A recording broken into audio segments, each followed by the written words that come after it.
the letter in Galatians, if you're going to read a book in the New Testament, read the letter to the Galatians and think about it. Think about what this guy's saying, because it's really bizarre. Paul is basically saying that, first of all, in Galatians, he specifies he did not get his gospel from men. Right. He was not taught his gospel. He got it through revelation.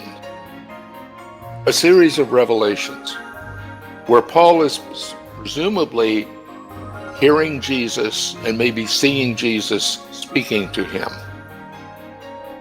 If that were your next door neighbor, what would your conclusion be? Kind of right off the bat. It's like, okay, yes. You wouldn't have to guess it. Yeah. Yes, I see you around, buddy.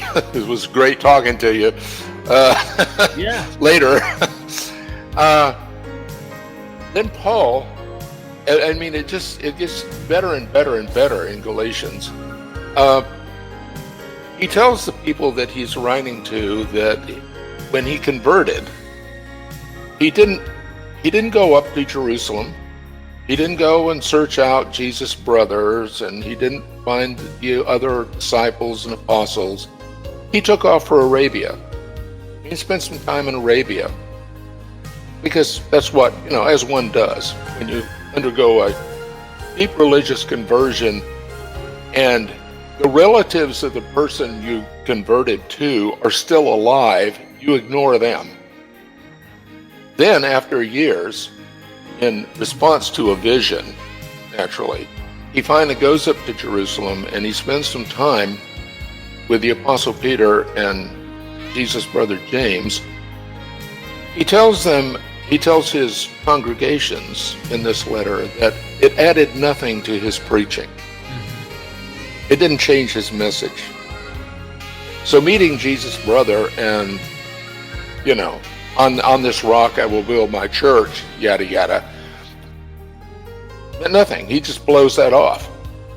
And I'm thinking, okay, wow, that's interesting, right, to say the least, right?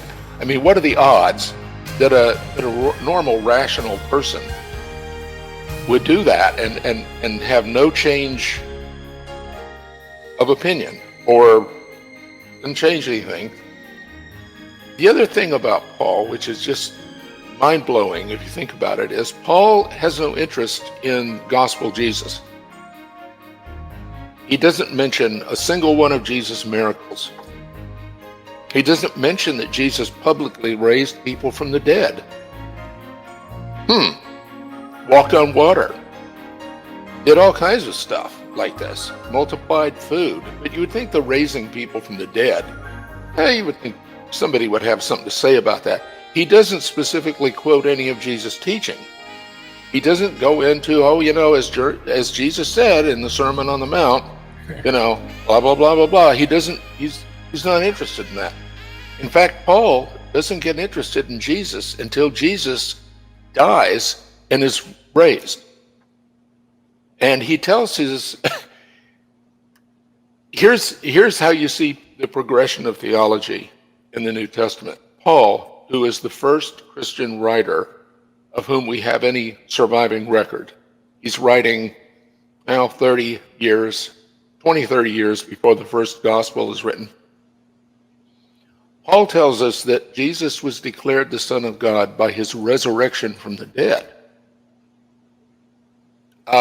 When is he declared the Son of God in Mark? When he's baptized.